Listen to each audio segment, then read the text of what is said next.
The law can be a powerful tool for protecting human rights, as our honoree has demonstrated countless times in his home country of Kenya. We are delighted to announce that this year's recipient is Allan Maleche.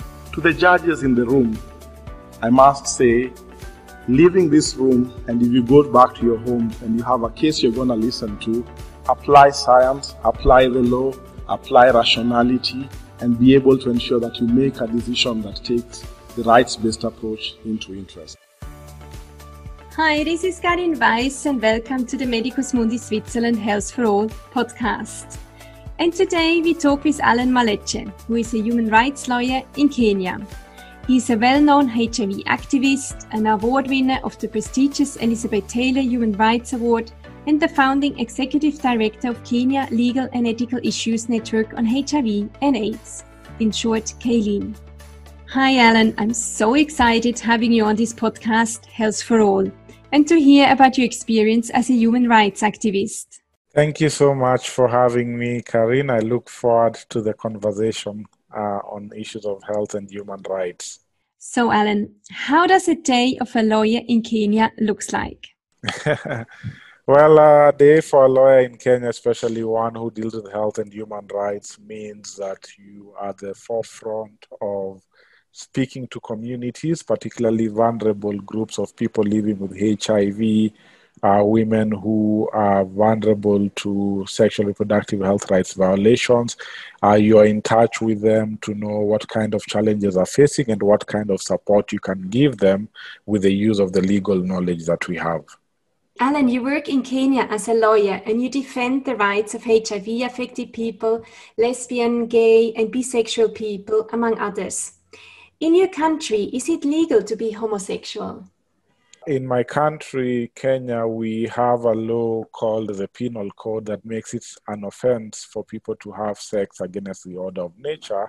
This is a law that was inherited from the colonial days from the British. So ordinarily, just being gay does not make you illegal, but being caught in the act is what makes it illegal. And what would happen in your country? Because in Switzerland, we can see lesbians and gay people walking hand in hand in the streets and kissing in public. What would happen in your country? The Kenyan context, if lesbian or gay couples were to be seen walking hand in hand or kissing in public, I think sometimes, and I've witnessed, has been public outroar, and there's also been violence emitted against them because socially, same-sex relationships are stigmatized and people do not believe that's the norm and something that should be acceptable. So definitely some ridicule, violence, or even reporting to the police are actions that are likely to take place in the circumstances. When was the moment when you decided to work as a human rights activist for people affected by HIV? Are you affected by it yourself, or what was your story behind it? I think my story for working with people living with HIV started way back when we were working as law students in a health clinic that was working with women who are pregnant, and they were trying to determine how to reduce the spread of infection from the mother to the child. And so that became my moment to try and figure out how can I use the law to ensure that the women who are in the study are not exploited, and that if ever drug or medicine was found to help stop transmission from mother to child, how do they ensure they benefit? So that's what sparked my interest to use my law degree to be able to help women who I felt were very vulnerable at a time when we had very little answers to issues relating to HIV. Because a judge is only good as the lawyer who appears before him. So if you bring a bad case, you will get a bad judgment. If you bring a good case, you will get a good judgment.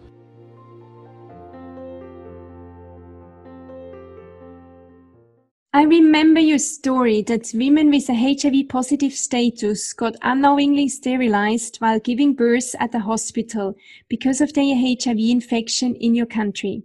Can you tell us a bit more about this human rights abuse? So that came much later on in the late 90s when a silent practice was adopted that saw women who are living with HIV and who are pregnant being subjected to tubal ligation, or what we popularly call as sterilization, because it was assumed that they didn't want them to give birth to children who are living with HIV. It was assumed that they couldn't make decisions by themselves. And so we had a number of cases where women were being lured in terms of having tubal ligation without their consent, or during a cesarean section without their knowledge, and they'll discover later on. So this is something that has been happening, but since we filed a case in court that is still ongoing, we have seen a reduction in the number of cases being reported of women being subjected to tubal ligation. Carine, your organization is now recognized globally for its work in advancing the rights of persons affected by HIV and tuberculosis. What kind of issues do you have currently on your table? Well, we have a variety of issues that we've just talked about. Currently, a court case challenging the forced tubal ligation of women living with HIV who are attending clinics both in government and private hospitals. We currently are going to the Court of Appeal to challenge a decision by the High Court not to strike down the laws that criminalize same-sex relations. We have a case at the High Court that is looking at striking down a law that makes it an offense to deliberately infect someone with HIV. We all know the danger of laws that criminalize deliberate infection. So we have that on the table being challenged. And outside the courtroom, we are closely working with adolescent girls and young women in Homa Bay and Kisumu County to help them have access to sexually reproductive health rights, to help them seek access to justice when they face gender-based violence, and to also give them legal advice and advice around how to make decisions and to be more independent as young people, to be less vulnerable to HIV infection. So we have quite a lot going on, but that's just the tip of the iceberg.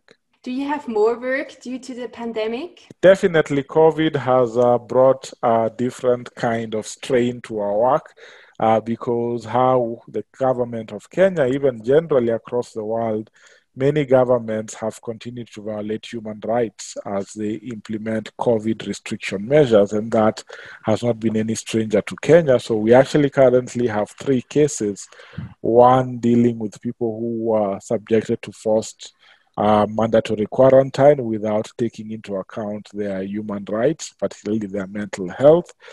We have cases concerning access to information where a number of people have come out, including Carine, to challenge the government to make public information around their COVID response, particularly utilization of resources that they have received from various individuals and governments from abroad. We also have cases dealing with people who have been detained in hospital because they are unable to pay for their COVID treatment, yet the government has received donor money to try and address that. So there have been cases, and there have been a larger number of cases dealing with police brutality in enforcing of the curfew and aspects along that particular line. In your country, lesbian, gay, bisexual, and transgender Kenyans face human rights violations on a daily basis. In 2019, there was a case where you were involved, where the Kenyan High Court did not vote to repeal a section of the Penal Code that criminalized consensual sexual acts of homosexual people. Can you tell us a bit more about this case? Yes, this is the case popularly known as the Eric Gitari case because of the person who first filed the case, but it's generally a case of a number of gay people, lesbian people, and a number of civil society organizations who have forged together to file lawsuits to challenge the manner in which a particular law has been implemented. And this is the provision of the Penal Code 162 that says anyone who has sex against the order of nature has committed an offense and can be imprisoned to up to 14 years. And so this case was filed, and many people, particularly Carine, argued that the existence of those laws made it difficult to provide HIV services to these groups of people. And for that reason, others raised concerns around the violence that the law allowed to be used against them, the stigma and discrimination, and these were all arguments that were put before the court, but unfortunately, the court did not take them into account. That's why we are now appealing the decision at the Court of Appeal. And where does it come from that people are criminalized based on their sexual identity? It comes from the influence from what the law says, from what religion says, from societal values that have been calculated upon us that you may not have same-sex relationships, and that if you do, that is not what is expected in the norm of society. So a lot of stigma and discrimination has stemmed from those particular practices going forward. There's evidence that criminal laws that punish sexual acts of lesbians, gay, bisexual, and transgender people hinder them to access healthcare services. They are afraid to be identified as homosexual, hence discriminated against, persecuted, or prosecuted. Can you explain it in more details? I think these are part of the things that were being raised at the High Court to say that when you have this law, it's difficult for a gay person to seek services from any health clinic because very few clinics understand the needs of gay people. And so with the absence of such specialized clinic, it means that it's not easy for gay people to access healthcare services, and it makes it worse for those who are living with HIV because then they need constant treatment, they need constant follow-up, and if they can't get clinics that they are happy with where they are not scared that healthcare workers will not discriminate them, it becomes quite difficult for them to access healthcare services. Yet our law says that everyone has a right to access healthcare services, and that would include lesbian, bisexual, and transgender people. So there's a contradiction. Exactly. So for example, let's take an example. There is a gay Kenyan who has syphilis or HIV, and he knows where he got it from. So what can this person do? Well, for the few peer-led clinics that are run by actually gay organizations such as Hoimas or Ishtar or Pema Kenya, such clinics exist that have got gay people who've been trained to be able to roll out services. So there are very few friendly gay clinics that they can go to, but ordinarily they need to seek healthcare from healthcare service providers. But the fear they would have is that sometimes they may face stigma and discrimination because they may be told to bring their partners, they may be questioned as to how they think they got the infection, and that may lead to more stigma for them. So we normally encourage them to go to clinics that have got trained healthcare workers who understand the issues of gay communities, or to go to peer-led clinics which has already gay people that understand the issues and are able to direct them accordingly. And what needs to be done in order to improve access to healthcare services for these vulnerable people? I think a number of things, starting off with the fact that we must ensure healthcare workers are well trained to understand the needs of gay people or the LGBTI community generally. That's the lesbian, gay, transgender, bisexual, intersex person, even queer persons. Their needs need to be taken into account. So in terms of accessing healthcare services, the Ministry of Health needs to invest greatly in terms of training their healthcare providers to be sensitive to the needs of these groups of people. I think we also need increased funding to ensure that medication and treatment that is needed for their services is available in terms of lubricants, in terms of condoms, in terms of ARVs for those who are HIV positive. That needs to be made available. And we need programs to address the broader stigma and discrimination from the general public so that this can be addressed. And of course, lastly, getting the laws on the books that the police use to criminalize, emit violence against the gay community should be taken off the record so that the non-existence of the law makes it easier for the gay community to thrive in Kenya. There are countries which decriminalize sexual relations of homosexuals such as Angola, Botswana, Gabon, or Mozambique. And at the same time, there are at least 68 countries which criminalize sexual acts among lesbians and gay people. From your perspective as a lawyer, what are the next steps to fight for health for all and the rights of LGBTI people? I think the next steps would be first following through the entire court case, see what the Court of Appeal has to say. And I think that's one step because it'll get the laws of the books, which is something that is very critical for the HIV response, because we have seen from studies from the Global Commission on the HIV and the law by UNDP that show that, and even UNAIDS demonstrate, a country that has bad laws that criminalize certain groups makes it difficult for you to win against the HIV response. So getting the bad laws off the book is one of the most and major important steps. As I mentioned, increased funding both from governments and also funders such as the Global Fund is critical in terms of ensuring that HIV services for all, including vulnerable groups like the gay community, sex workers, must all be taken into account. And lastly, our leaders, both at the highest political level, must embrace love, hope, and prosperity, and not use words that divide society or throw hatred towards the gay community. They must preach love, they must preach unity, they must preach nonviolence and tolerance of everyone who has a different sexual orientation. What do countries like Angola or Botswana do better? Well, I think for the case of Botswana, it was about second or third time try before the court. And so the court stood up and was quite brave around the issue. Angola, it was more around the legislators, and we've also seen a bit of that in Rwanda and elsewhere. So it highly depends on your judiciary. It also depends on your parliament. Do you have people that understand the issues and can make the right decisions about these particular issues?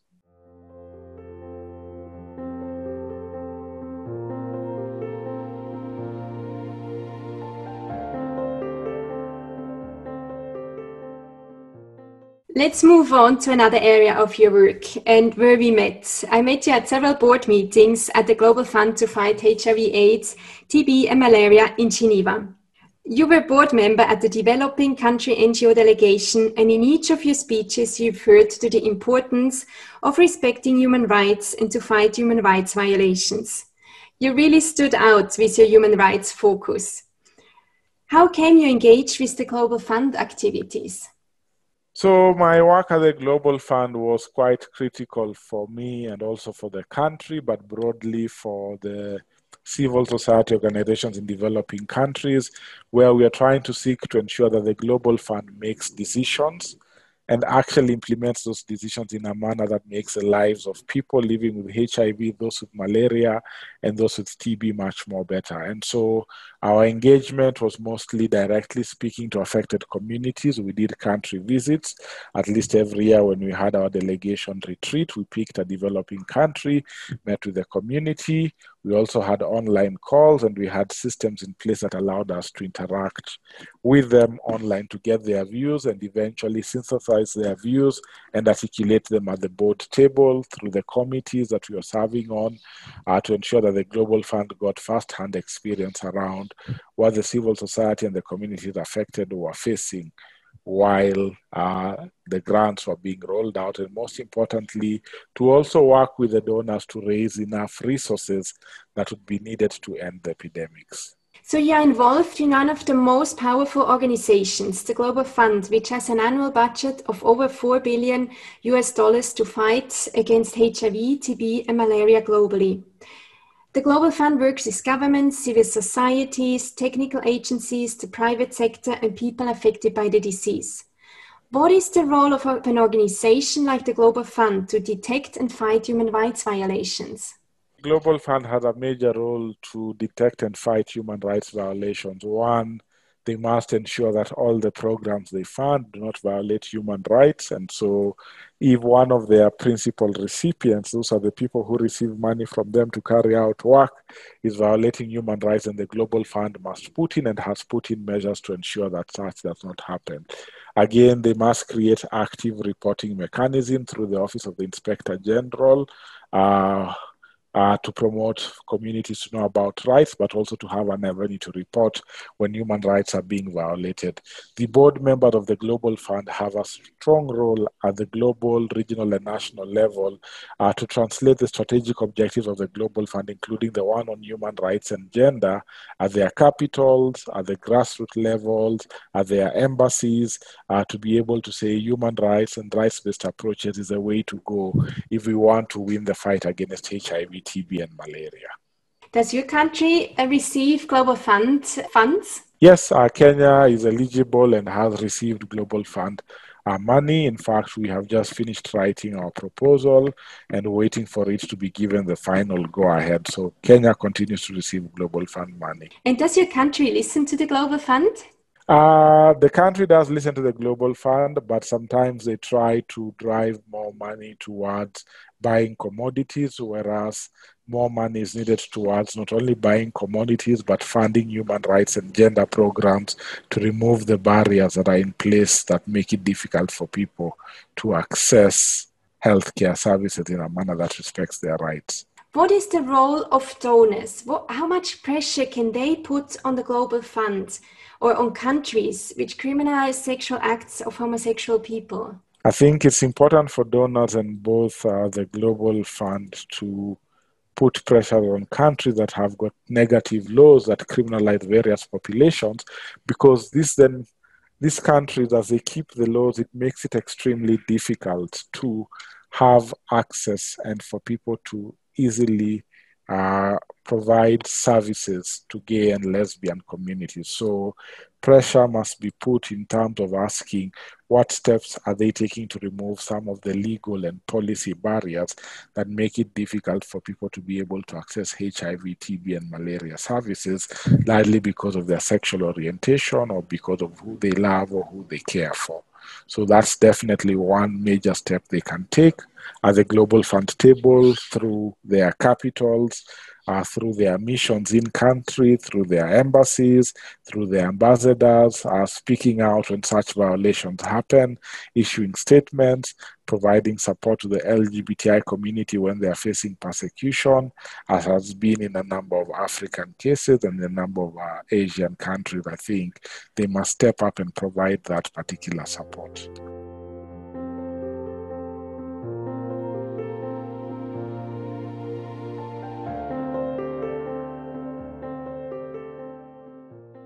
Health for all cannot be achieved without human rights. Why are human rights so important for health? Human rights are important for health because it ensures that everyone is treated in a manner that respects them as a human being, that has services tailor-made for them. And if you have services that are available, acceptable, accessible and of good quality, then you increase your chances of getting health to all, because accessible services means they are closer to people. Acceptable means the people agree and like what is being given, it's suited to their needs. Available means they are close enough, people don't have to walk out so far. And quality means they are getting the right standard that has been prescribed by WHO or the government of the day. So people are then able to adhere to their medicines. People are then able to prevent getting infections. People are then able to ensure they get curative and palliative services when they need them, and that makes healthcare much, much better in the circumstances. I would like to ask you the last question. If we want to achieve peace in the world, we need to stop discriminating and stigmatizing people based on their sexual orientation. In your opinion, what is the most important step towards stopping discrimination and stigmatization of vulnerable people? I think the most important step is providing information to people to understand that people are different and we must treat each other as human beings, and that is what is count. That one is a human being, and as long as they are not offending any laws, any human rights, we must be able to accord them the respect that is needed. And most importantly, we must ensure where their rights are violated, where they're subjected to stigma and discrimination, then we must come in and protect them using the law around human rights on non-discrimination, around the fact that they have the right to health, around the fact that they have the right to dignity. We must then use the law, we must use the courts to try and safeguard these rights so that they can live normal lives like any other human being. Allan, thank you so much for this very insightful talk. I wish you and your team a lot of success in the fight for health and justice for all. Thank you for having me. It's been a great conversation and I look forward to our continued partnership, Carine. That was the Medicus Mundi Health for All podcast with Carine Weiss. You can listen to it on Apple Podcasts, Spotify and on our website. To spread the message, please leave a comment on our website, share and like it. stay tuned. The next episode is about sexuality, young people, their reality, hopes and dreams.